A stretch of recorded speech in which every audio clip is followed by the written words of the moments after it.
This is a very interesting week for the NFL draft because, well, it is still only November. We're going into Thanksgiving week here. And the two teams picking at the top of the draft as we speak, as we record this video, are the Titans and Giants. Both of which are teams that invested in first-round quarterbacks last year. The Giants, Jackson Dart, exceeding my expectations by a mile. Obviously has not been healthy, but when healthy, he is a difference maker. He has balled out as a rookie. The Giants are obviously not going to be considering quarterback. The Titans pick Cam Ward at number 1. The situation there has been terrible. I'm not saying Cam Ward individually has been great. Obviously, he hasn't been, but when your best weapon is Chimere Dike and Alec Iomanner, I suppose, it's going to be tough to be productive because, yes, I think those two could be good, quality, reliable players. They're rookies. They're going through the same learning curve and process, and maybe even less so because it's not quarterback, but the same overall rookie learning curve that Cam Ward's going through. So it's just a bit of a mess there in Tennessee. It's not like the offensive line's amazing right now, but they're obviously not going to be picking a quarterback at number 1. So we're going to incorporate a couple of trades today to just make it make a little bit more sense. And we'll kick things off, of course, with the Titans at number 1, not holding this pick. I'm going to have the Jets moving up. And the Jets are only at 4, so it's not a tremendous way to move up. I will also say any draft-eligible player I will be including in this. Obviously, you can have a theory that a player is going back to school. Until it happens, I'm going to include them because they are draft-eligible and they could end up being in the draft even if you don't expect them to be. Even if you think you know, even if there are reports coming out of Oregon that Dante Moore is heading back. He may not. But the Jets, I think, have the flexibility to not take a quarterback here. They have so many first-round picks over the next 2 seasons, but they are at number 4. They do have the flexibility of potentially moving a first or even multiple next year, although I don't think they're going to have to do that. But would you trade 4 and a first next year to move up for your franchise quarterback? I think a lot of teams would, and I think the Jets could.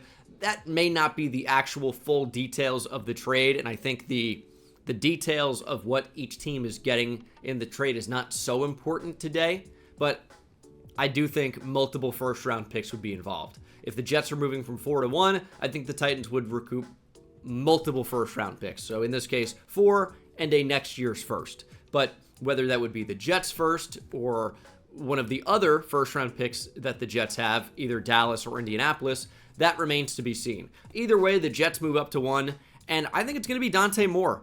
And this is one of those scenarios where everyone is like, Dante Moore is going back to school, but if he's going to be the first overall pick, I don't know how he returns to school. It's going to be hard for me to fathom that because, yes, I understand the NIL money, right? I get what he could make at Oregon, but it is not going to touch what he would make as the number 1 overall pick in the draft or even a top 2 or 3 pick in the draft. If he gets that feedback from the league and scouts that he's going to end up being the first or second quarterback off the board, I don't see how he doesn't declare. Just kind of where I am on that. And it so exceeds what the NIL deal would be at Oregon, and there's no guarantee that you're going to boost your stock. Hey, if you're going to be the number 1 overall pick, you can't boost your stock beyond 1. You may hope for a better landing spot, but if the Jets are moving up for a quarterback, outside of the organizational malpractice and malfunction that you see with the Jets, this is really not that bad of a landing spot for a quarterback. I kind of think they're ready to take on a quarterback because they have Garrett Wilson, who is a real stud wide receiver 1 in the NFL. You go out, you trade for Adonai Mitchell, who has potential, but really seems to be more of like a wide receiver 4 right now. John Mechie kind of in that same realm, although he doesn't quite have the same ceiling of an Adonai Mitchell, but the inconsistency has been there. I still think the Jets could easily add a receiver, but you still can do that. You got another first-round pick in this draft in what is becoming quite a good-looking receiver class. Maybe not, as good as the Malik Neighbors, Marvin Harrison year in terms of the, propping up that those prospects got, but still quite good. I like the receiver class. We'll talk about them more in a minute. And then the offensive line is really young, quite good already, and still developing. The Jets are a fun team. I think they could take a quarterback if they feel strongly about one in this class. They have the ammunition, and Dante Moore's played really well this year. That's the thing. He is still quite young.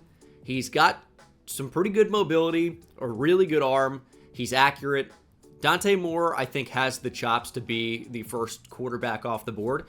And the Jets take their QB of the future here as the Giants are in, again, the same scenario. We're going to have the Raiders moving up. The Raiders, I think, are more than a quarterback away. I feel really strongly about that. But I think the Giants, given this scenario as well, would not stick and pick here.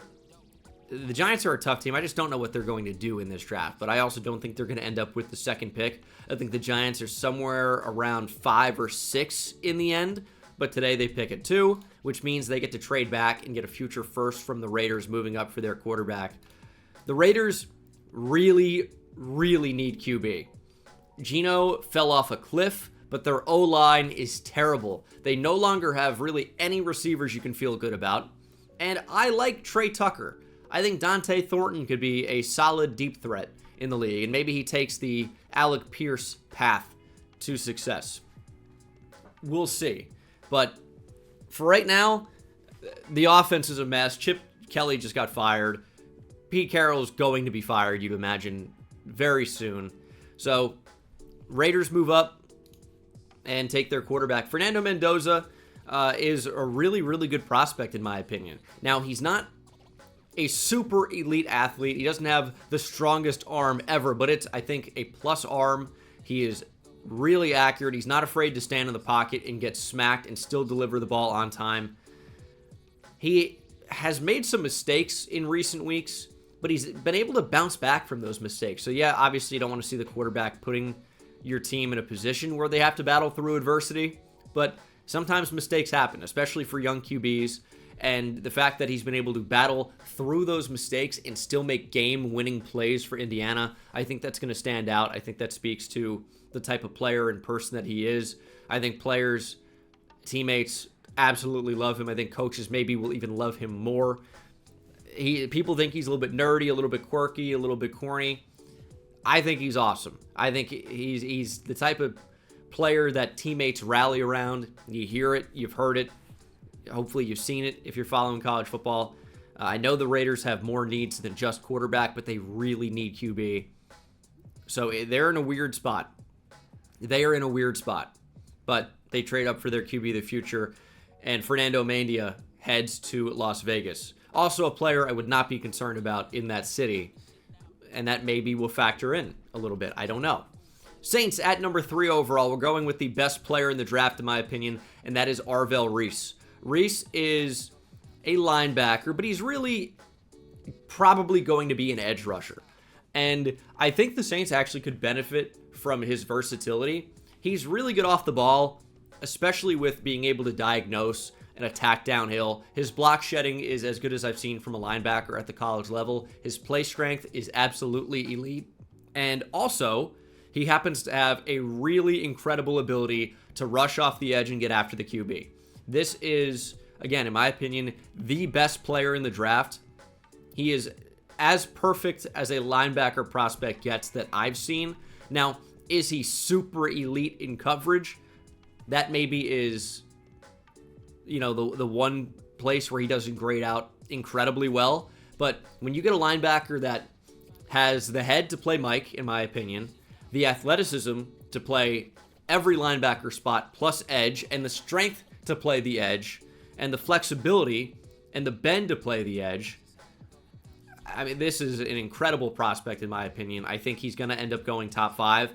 I'd like the Giants to get him just because I think he's so good. I'm going to talk more about the Giants in a second, but Reese goes to the Saints. They have so many needs. This is just your best player available. And could they consider quarterback? I think they could. I don't think Tyler Shuck or Spencer Rattler prevents you from going after a QB. But in this scenario, they may choose not to with the top 2 off the board, and Ty Simpson's play kind of falling off a little bit here lately. Titans at number 4. Again, after a trade down like the Giants, didn't take a quarterback. They got a first-round pick next year from the Jets. You like that. So you just go BPA here, and that may be Ruben Bain. Bain is, I would say, like a rugged, powerful edge rusher. The numbers don't look outstanding, but he projects to be pretty good at the NFL level. He's got, obviously, quite good size if you know anything about Ruben Bain. He's like about 270 maybe. and he has been one of the best defenders in college football this year. He's been a game wrecker on the defensive line for Miami, and the Titans could really use help there. They could use help everywhere. I don't know that O-line is necessarily the biggest need. When you think about the Titans, you think about needing help in the secondary, help on the defensive line, help at wide receiver. A lot of different needs for this team. They are one of the worst in football. Getting what could be a game wrecker on the defensive side of the ball, that's not a bad idea. Giants at 5. We're going to go Carnell Tate, and I've done this quite often. I don't know that Tate is like the classic top 5 pick at receiver, but he does check a lot of boxes. It's not elite speed, but it's definitely good enough. It's definitely good enough size. It's definitely good enough route running ability, and he's really taken a step up in 2025 compared to 2024. And I think he doesn't have the injury concerns that Jordan Tyson has. I think Tyson is a better player right now than Carnell Tate, but Tyson's got such an incredibly long history of persistent and big-time injuries, whether it's been an ACL or a broken collarbone or a hamstring injury or so many different things that have added up for Jordan Tyson. I just worry about where he's going to end up going in the draft, or how high could he end up going. I think he's an incredible prospect, but teams sometimes show that they're pretty worried about injuries and injury history, but it really does only take one team. If one team doesn't care or thinks that he'll be fine, or saying that, hey, tearing your ACL or breaking your collarbone is not a sign of a persistent nagging injury. Sometimes those just happen. But when it continues to happen, maybe that becomes more of a problem. And it was a thing for Michael Penix. Big time injuries and persistent injuries. And then Michael Penix still went top 10. And then Michael Penix tore his ACL again. Obviously, no one's hoping for that. No one wanted to see that happen, but it's not out of the realm of possibility that it could have been predicted. So what does that do for Jordan Tyson's stock, knowing that it's kind of a similar situation? I don't know. We'll have to see. But in this scenario, Carnell Tate is the first receiver off the board. We're doing all we can to add to the situation of success for Jackson Dart. Malik Neighbors coming back from injury. Get him a big-time wide receiver 2 here in Carnell Tate. I think it is a little bit weird to take your wide receiver 2 with the 5th overall pick, but I don't see the Giants having a whole lot of options here. Like, yeah, maybe Caleb Downs, great player. I think 5's a little bit early for him, considering he's a safety, and he's really a box safety. So, is that a little bit high for him? I think historically it has shown to be. You don't really see many safeties go top 5. Although, in a draft class like this, that is not exactly rich in blue chip talent, and Caleb Downs is a blue chip player, that could elevate him up the board, and he could go top 5, maybe, but maybe top 10. We'll have to see. I think his sweet spot somewhere is in the low teens. A lot's going to change between now and April. Wardrobe change, and we got the Browns at 6. So, talked a little bit about Ty Simpson earlier, and he is kind of trending down. And that doesn't mean he's bad or he's not going to end up being a first-round pick. He may end up going back to school or transferring. It's so tough to know with the modern landscape of college football. But currently, Ty Simpson is draft eligible. He's a good quarterback prospect. He doesn't have any one elite tool, I would say, but his ability to get the ball out on time is probably at the top of this draft class. He is surgical at times. However, the arm talent is not exactly amazing. And that's not to say that, he can't be accurate, but some of the accuracy has kind of tapered off from where it was a little bit earlier in the season. He's just been a little bit more wild lately. And down the stretch is not necessarily when you want to start playing worse, especially for a quarterback that is inexperienced and has limited starts. The Iron Bowl against Auburn is going to be big, and potentially the college football playoff as well, right? So you got to remember with these quarterbacks, and really every prospect, it isn't just one game. Every single new game, new rep is a new piece of information, and these guys are players that are still growing. I'm going to have Ty Simpson here to the Browns. It just is a natural spot for me here because Shedeur Sanders makes his NFL starter debut, beats the Raiders. played okay, made some mistakes, and made some great plays, in my opinion. I think Shedeur Sanders has starter potential. That being said, I don't think the Browns are tied to him. And I think if they're picking at 6 and they prefer Ty Simpson, they've got a couple of first-round picks. They may choose to draft their franchise quarterback here. Dylan Gabriel's obviously not stopping you. So it's just Shedeur versus Ty Simpson. And they might prefer Ty Simpson. Now, if Shedeur continues to start and play well, this obviously will change. But for now, I don't think a 5th-round rookie quarterback stops you from drafting Ty Simpson at 6 if you think he can be your starting quarterback of the future. At number 7, we have the Washington Commanders. We're going to go with Keldrick Falk. I like Falk. I think he could show more as a pass rusher. That's a developing thing. I think his ceiling as a run defender is great. I think he's got inside-outside flexibility with his size. And I don't know if he's quite at 285 this year, but he's still playing very, very well. He's one of the top 5 prospects in this draft. Arguably, you get him at 7, obviously playing a super valuable position off the edge. Those type of players get elevated. So do I prefer Caleb Downs in a vacuum? Yeah, probably. Caleb Downs might be one of the best 2 or 3 players in the whole draft. He plays safety. When you're picking with a premier pick and a premier edge rusher may be available, that may end up being the pick over a safety who might be higher on an overall big board, but not in terms of value for this specific team. So that's what we'll say about that. But he's a good player. I like Caleb Downs a lot, and we're not going to wait to hear his name get called for very much longer. I'm going to take him at 8. Now, I think the Bengals could have been in the same spot had somebody else gone at 7. Would you go Falk? Would you go Caleb Downs? Because I think that's the next tier. I think there's a bit of a drop-off to David Bailey. Peter Woods has so much potential, but just hasn't played that great this year. And nobody really on Clemson has. They've had a nightmare season. So maybe it just takes getting Peter Woods to a different situation.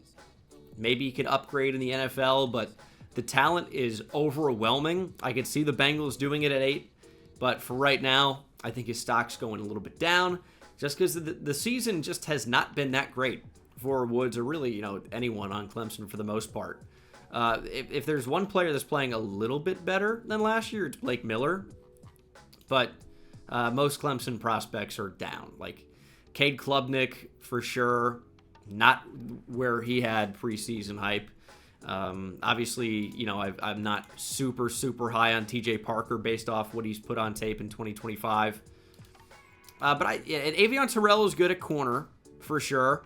And I don't hate the receiver room. Antonio Williams, I actually think, is a decent prospect as well. But really a day 2 guy, if that. So, anyway, Caleb Downs here, I think, is just the best player available for Cincinnati. You're obviously not going to take a receiver. I'd be shocked to see them go with a running back, even though these are, again, great prospects.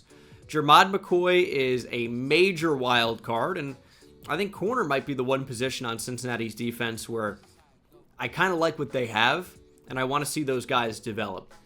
But Caleb Downs is a great pickup, stays in state. I know I do this a lot for Cincinnati, but as long as they're picking in this 8 to 12 range and Caleb Downs is on the board, he's an obvious upgrade over Jordan Battle. I like it for the Bengals. At number 9, we have the Arizona Cardinals. Jordan Tyson makes sense. Speaking of interior defensive linemen, man, Walter Nolan's played great. He was injured, didn't really play much of the year.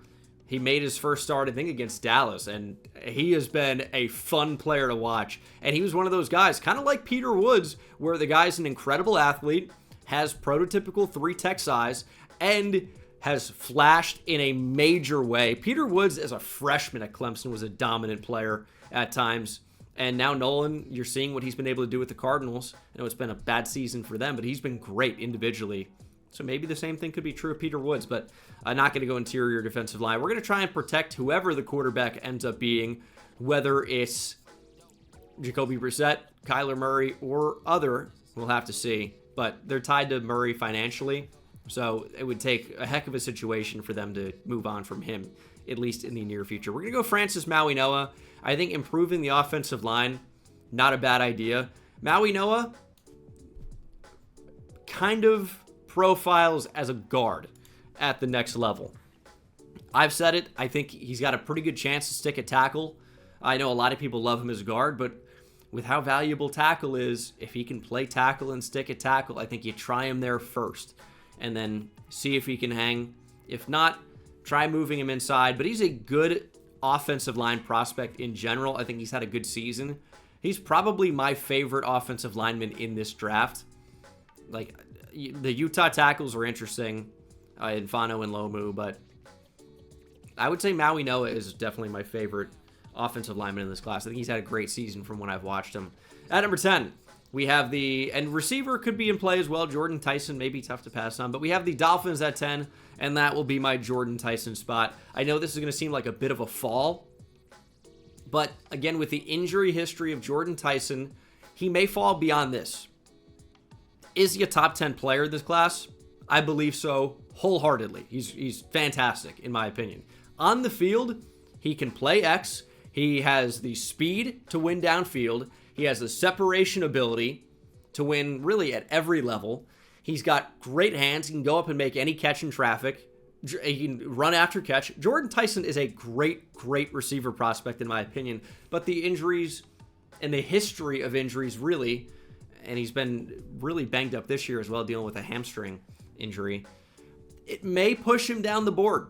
You know, teams get really afraid of that type of thing, and Tyson may be a great player, but we've seen injuries push players down the board before. Typically, it's more like real health stuff, if you know what I mean, versus an injury, like the blood clots with Trey Smith, and the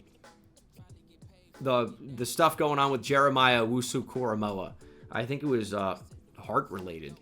I mean, typically, and he might never play again, by the way. I think some type of potential career-ending injury for Jeremiah Owusu-Koramoah. And he dropped in the draft quite a bit. No one could believe it. And then he was a pretty good player when he was on the field, but may never play again. And you see that happen all the time. It's like, how is this guy dropping? Will Johnson, you thought some type of maybe degenerative knee issue? That dropped him to the second round, but he's been great when he's played. So, I don't know. Jordan Tyson could go higher than this. He could go way lower than this. I don't know. I think 10 is a good landing spot. The Dolphins obviously have plenty of problems. Cornerback is a huge standout position. Obviously improving the offensive line, potentially improving quarterback. But Tyreek Hill may never play again for the Miami Dolphins, or maybe anybody else. I don't know. I know receiver is a need for this team. I like Jalen Waddle, but bringing in Jordan Tyson could make plenty of sense, and he is my pick at number 10. At number 11, we have the LA Rams. They've got a top 15, maybe even top 10 pick when all is said and done, courtesy of the Atlanta Falcons. And the Rams may be the best team in the league. That's what we're dealing with right now. This Rams team is fantastic. Shula's got him playing great on the defensive side of the ball. Obviously, we know what the offense can do. Devontae Adams is incredible. Puka Nacua is incredible. Matthew Stafford may be the MVP. This is a really, really good team. Rob Havenstein might not be on the team next year. You got to replace him potentially at right tackle. And he was injured on Saturday, but he came back to play. I'm going to go Spencer Fano. It's kind of a weird offensive tackle class. It's not that good. Neither Fano or Lomu from Utah have played that great this year. And all the tackles we thought that could be in the first round conversation really have not played that great this year. Caden Proctor especially has not been all that good. And he may be a guard. Jennings Dunker, hey, what a run blocker. Can't pass protect, so that's a problem. Caleb Tiernan, I could see, going in the first round, and Blake Miller's played better, and Carter Smith is a really good day two prospect in my opinion, and Goosby's got plenty of potential for Texas. Isaiah World, we thought could have been in the first round conversation. Caden Green's probably a guard. Xavier Chaplin, you thought could be in the first round conversation, hasn't really played up to that. Austin Barber has not really had a good season. Jude Bowery is very up and down, but is quite a good athlete. His movement skills are great. Those guys usually get drafted kind of high. Cage Casey could be in the day two conversation. That's what we're dealing with on the O-line. A lot of guys that we thought could have gone in round one that are showing not to be round one type of prospects. And at the end of the day, tackle is an extremely valuable position. It may be the worst overall position group in terms of strength in the NFL. There's just not that many great tackles right now. There are obviously a few you can point to, but there are a lot of ones that you're looking to replace. Like, look at all the teams that you could see needing a tackle. Not the Jets, right? But the Raiders for sure. Probably not the Saints with Fuaga and Kelvin Banks. But the Titans could consider it, even with paying Dan Moore. The Giants could consider it. Jermaine Illuminor is a free agent. The Browns could absolutely consider it. I think the Commanders are probably okay. But I don't know. It's a potential. Kind of the same thing with the Bengals. Obviously, the Cardinals. I think the Dolphins certainly could. I think the Rams could. I feel like the Vikings are okay when everybody's healthy. But, again, you know, how often do you see Darisaw and O'Neal on the field at the same time? It's not as often as you would like. But Spencer Fano here ends up elevating a little bit. His movement skills are great. And at the end of the day, I think you're going to see a team think they can work with him and build him into what they want him to be, because the athleticism, so good to start. At number 12, we have the Minnesota Vikings. We're going to go Peter Woods. Now, I typically would go corner here for Minnesota or Jeremiah Love, just because he's an easy top 5 or top 10 player in the draft. But Woods is available.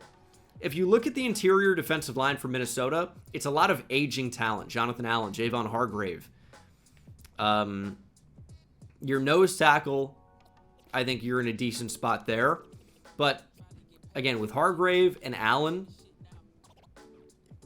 you could certainly look to get somebody that has high potential, rotational player early, starter long-term, with game-breaking potential, really. Jalen Redmond is fine at the nose, and Woods would be a 3-tech for you, really. Anywhere from 3 to 5. Obviously, you know, Flores gets kind of crazy with the looks sometimes and really loves to blitz. I think Peter Woods would be a fun rotational piece. But also, could you make the same argument for a guy like Sonny Styles?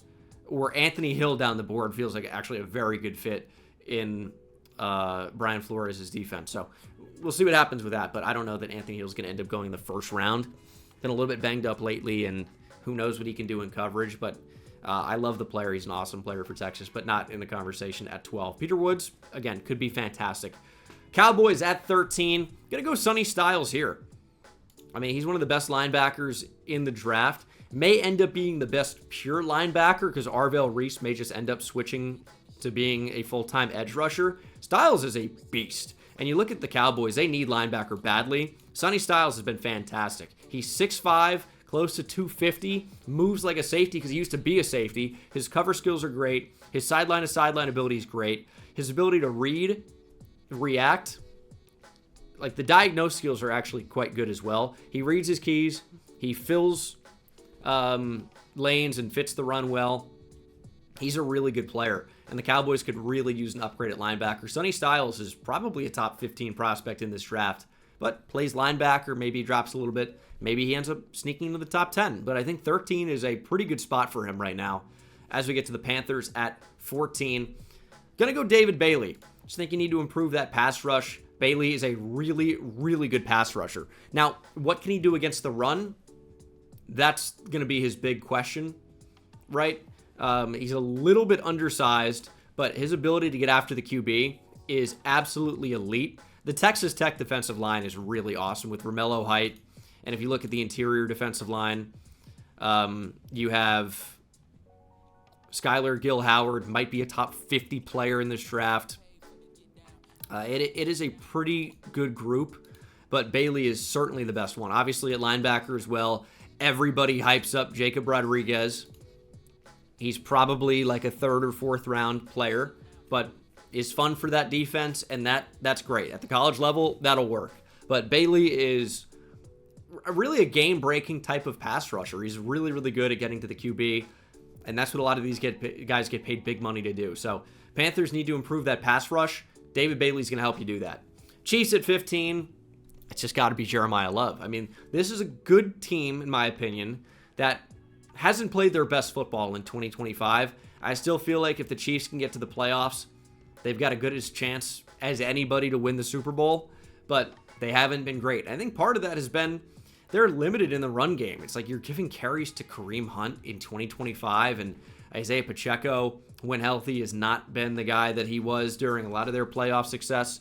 Jeremiah Love could easily go top 10. He is, I don't know if he's quite on the Bijan Robinson level, but I mean, you look at the Lions, kind of surprising everybody and going Jahmyr Gibbs inside the top 15, and that's worked out really well for them. And you look at the NFL now, and it's so much more too high. You know, teams are trying to take away the big play, and teams now are really resorting to running the ball a lot, and a lot more than we've seen in the past 5 or 10 years. It was really a passing league, and now it's kind of transitioning back into being a run-heavy league. And running back is getting to be really, really valuable again. So I think Jeremiah Love probably ends up going higher than this, but it's tough to find a fit. Who would actually consider a running back in the first round here? The Giants, I think, would actually consider one, but they've got bigger needs. I like Cam Scatterbo, but major injury. I like Tyrone Tracy, but seems like the Giants don't trust him to be the number 1 type running back. If they think Jeremiah Love is a top 3 or 4 player in the draft, could they trade down and take Jeremiah Love top 10? I think it's a possibility, but you know, it's tough. I don't really think the Bengals would take a running back, but that's, I guess, one of the teams that you could think about. The Vikings, of course. I think the Cowboys could, depending on what happens with Javonte Williams. He's on a 1-year deal. But Jeremiah Love falls to 15. I think it's the biggest glaring need for the Chiefs right now. And he's arguably the best offensive player in the draft. And the Chiefs get him here at 15. Will they end up picking at 15? Maybe, at this rate. I mean, they're fighting for their lives to make the playoffs right now. Steelers at 16, going Mekhi Lemon. I'm so high on him as a player. I just know that based on his profile, which is 5'11", sub 200-pound receiver, that is not the fastest, not the most explosive. I don't know how high he can go. That being said, he does everything you love a receiver to do. He can get open. He's especially good. Like, his route running nuance, I think, is fantastic for a player that is as young as he is. The ability to find defensive back blind spots and play in those blind spots and create separation, that's what separates an elite NFL route runner from somebody who can't get open. Mekhi Lemon is such a talented player, and he's great with the ball in the air. You wouldn't think he's 5'11". You think he's 6'2 plus. I mean, if you look at him size-wise, obviously he looks a bit smaller, but his ability to go up and be a ball winner on 50-50 balls is elite. He is an awesome player, and the Steelers need more weapons on offense. Outside of DK Metcalf, who just got hurt on Sunday, there's not really a whole lot there. Mekhi Lemon is a beast. I love him. He's going to be a draft crush, which seems crazy for a player that's going to end up going really high, probably first round, like almost no doubt. He's a great, great player, and it ends up being the 3rd receiver off the board, kind of due to measurables. At number 17, we have the Houston Texans. I just always come back to protecting C.J. Stroud, and Vega Ioane, I think, can help do that. He's good as a run blocker as well, and I think the Texans just need to get better offensive linemen in the mix, and I think interior offensive line is kind of like the biggest position of need there on the entire team. So it's got to be Ioane right now for me, and I think you're going to start to see some of these offensive linemen, and maybe even especially interior offensive linemen, go about as high as we've ever seen them go. Emmanuel Pregnon's had a great season. Chase Basantis is a really good player. We talked about some of the tackles that I think could end up playing guard, like Caden Proctor, maybe even Jennings Dunker. Obviously, we talked about Caden Green as well. You know, these guys might end up going fairly high. Again, with the focus back on the run game in the NFL lately, these guys are becoming really, really valuable. You kind of saw it with interior defensive linemen going earlier and earlier and earlier and getting paid more and more and more. Now you're seeing interior offensive linemen get paid more and more and more, and you're going to see them start to get drafted higher and higher and higher, in my opinion. With the Lions at 18, it's a good team, but I think they could certainly improve in a number of areas, tackle for the future. But I'm going Mansour Delane here. He's a really, really good player without elite measurables, and that's why he kind of falls to 18 here. He's the first corner off the board at 18. He's not the fastest. He's got short arms. This is not always the highest drafted player, but the tape is really solid. I think he's potentially in line to be a Thorpe Award winner in 2025. He's had a fantastic season, transferred from Virginia Tech. I don't know if he's going to be your ideal press man corner, so he's not going to be a fit everywhere. But the Lions, who are always banged up at corner and kind of seem to have swung and missed a bit on Terrion Arnold, could look to go corner here and guard some of the elite receiving talent in that division. It's hard to cover Jordan Addison and Justin Jefferson. It's hard to cover DJ Moore and Roma Dunze and Luther Burden, you're thinking for the future. Obviously, you haven't seen a Dunze play to his full potential at this point. And you look at the Packers, and it's hard to cover. Ravens at 19. No disrespect to the Packers. I love Matthew Golden. I hope to see him end up, coming on really strong. And Jaden Reed, I think when healthy, he's a really good player. But the Packers, I don't know who really scares you in that receiver room right now. But corner, in my opinion, is a need for Detroit. And Delane is probably too good to be available. But again, the measurables may push him down the board a little bit. And Jermod McCoy is a great player. His 2024 was incredible. Hasn't played in 2025, coming off an ACL injury. So I don't know if he's going to play this year. But I'd like to see at least something. I don't think it's going to happen at this point.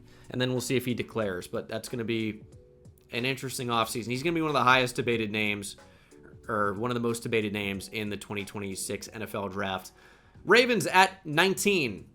Going to go Caden McDonald. I just worry about that interior defensive line. I think Travis Jones is a free agent. I don't know if Nnamdi Madubuike is going to end up playing again. It might be a career-ending injury with the neck for Nnamdi Madubuike. So Caden McDonald does make sense here. He's good against the run. I think he's playing into that DT2 conversation. There are a lot of guys that are in that conversation. Amari Washington certainly is.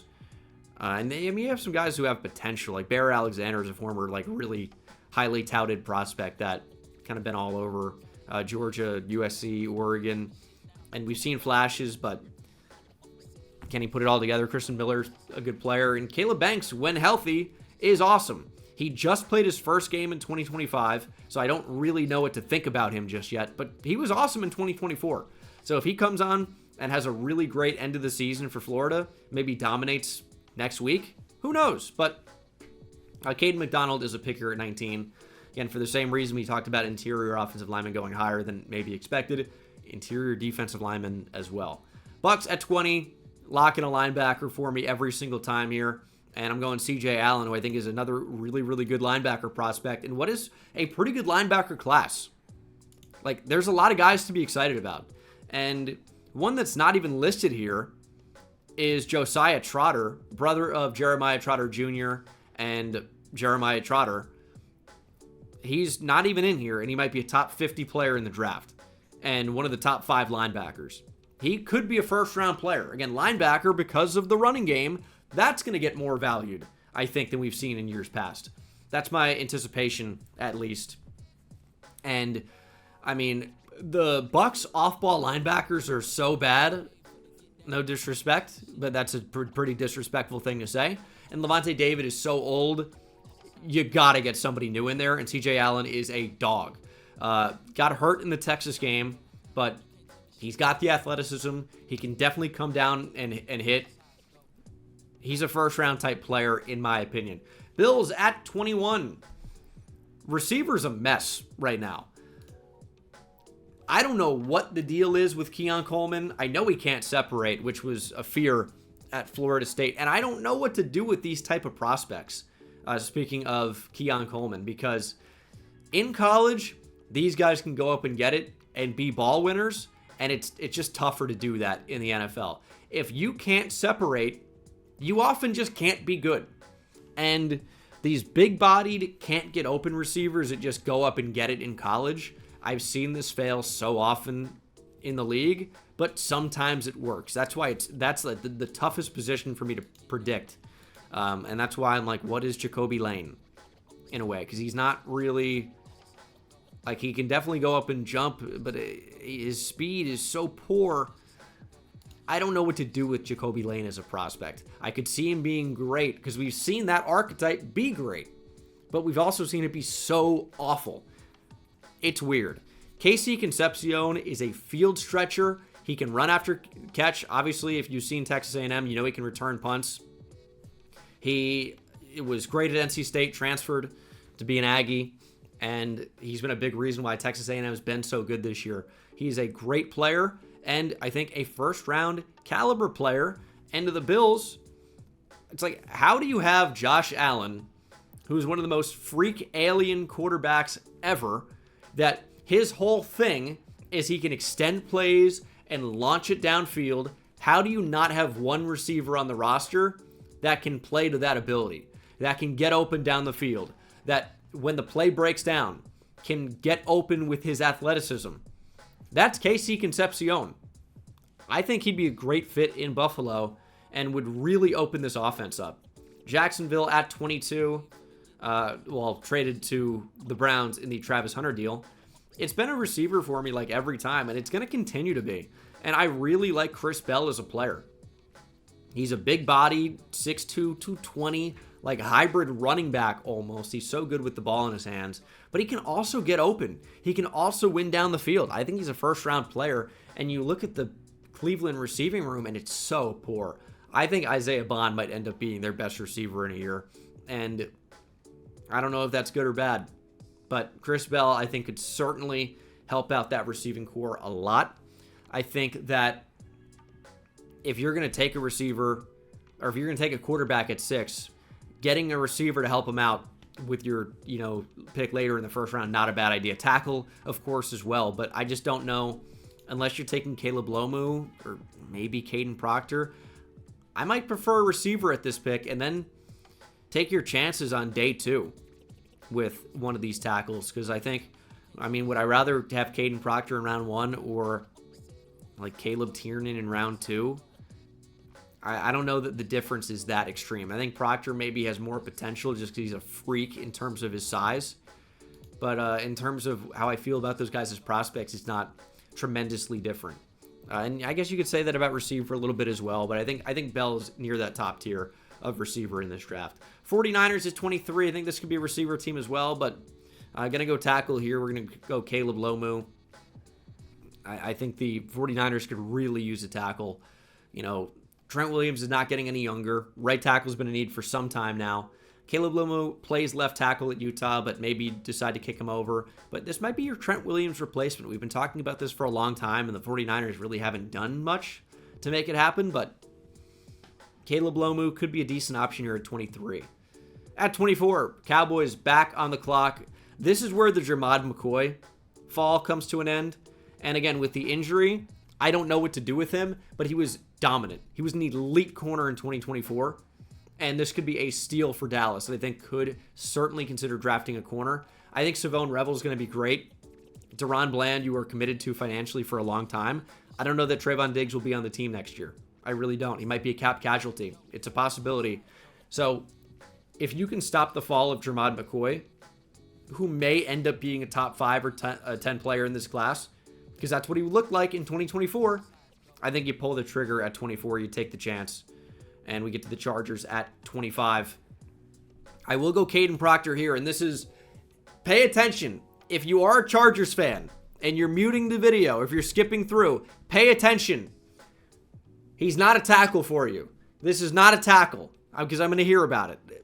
Hopefully, I'm going to hear about it anyway now, because I've done this whole waving thing. He would be playing guard for the Chargers, and I think this is the type they like.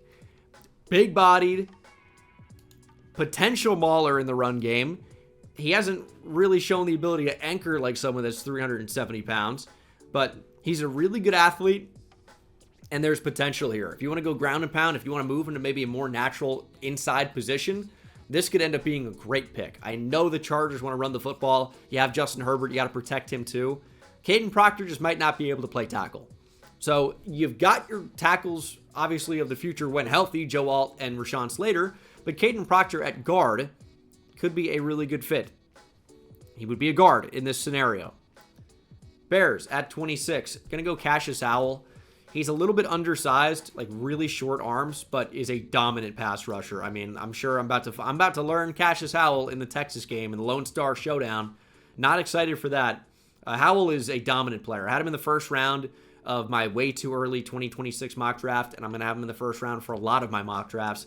He's had a fantastic season. He's explosive. He's twitchy. He wins in ways where arm length is not necessarily as important. So I think he ends up being a first-round player. The tape is absolutely first-round caliber. But again, the measurables may push him down the board a little bit just because, I mean, the arm length, and we talk about this so much on this channel, it just is a non-starter for some teams in the draft. They will not consider you unless you meet certain thresholds. That's not every team, but it is some teams. So it's important to note that. Seahawks at 27. We're going to go Avion Terrell. I think maybe for the same reasons that you liked Devin Witherspoon, you might like Avion Terrell. He's a dog. He's a little bit undersized, but he's physical. He's got great instincts, and he's having a great season for Clemson. And he's had a great season for Clemson every time he's been on the field. A.J. Terrell's little brother, and certainly little, he's much smaller, but is a really, really good player. And for the Seahawks, they've got a great defense, but I think having more depth at corner is not a bad idea. I know the interior offensive line, but just didn't see a player that made a ton of sense for me. I mean, maybe keeping Emmanuel Pregnon out west. Connor Lew had a major injury, but if you want a center of the future, he's the best one in this draft class, in my opinion.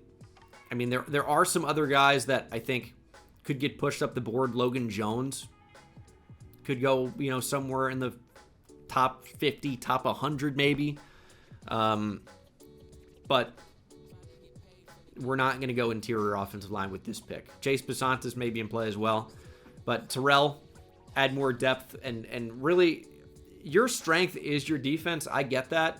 And it seems like you can just put anybody in there and they'll play well. We've seen that with, Okada this season. And, so many, just like, who is that? Avion Terrell at corner. Depth and maybe even an upgrade. I don't want to take any shots at anybody, but maybe an upgrade. Jets at 28. Going to go Amari Washington here. And I don't absolutely hate their current interior defensive line, but you lose Quinnen Williams. That's a tough player to lose. And I like Juwan Briggs, but I think Amari Washington is so powerful. He's good against the run, and he can push the pocket at times. I think he's a good fit here for the Jets. And we'll get to the Eagles at 29. Interesting pick, but I'm going Kenyon Sadiq. Sadiq is probably too good to be available, in my opinion. He's a good blocker in space. Kind of like Brock Bowers is going to maybe struggle against defensive linemen just because of his size. He's only like 240-ish pounds, 245. But he's so good with the ball in the air. He's got very good athleticism for a tight end. And I look at Philadelphia right now, and I look at Dallas Goedert. He's not the player he used to be. And it's like, what else do you really have there? Grant Calcaterra? I think Kenyon Sadiq is a major upgrade and just too good to be available. And Howie Roseman has made a career out of taking players that are too good to be available at the pick, and it just works out, because of course it does. Broncos at 30. I don't feel amazing about this, but I'm getting my guy in there. Anthony Hill Jr., hook 'em horns. He's got his limitations, but I think the Broncos could use a linebacker, and Josiah Trotter's not available for me to draft. I love Anthony Hill. He's an awesome player, and he's shown a little bit more in coverage. Had a pick in the Georgia game and then was hurt, but he's a team leader. He's great downhill, and for a team that could desperately use a linebacker upgrade that is building a full Texas defense and team, horns up for the Broncos. Back-to-back Texas Longhorn defenders in the first round for Denver. At number 31, we have the LA Rams. I'm going to go Brandon Cisse. I don't even know that they need him at this point because they've got Emmanuel Forbes playing great.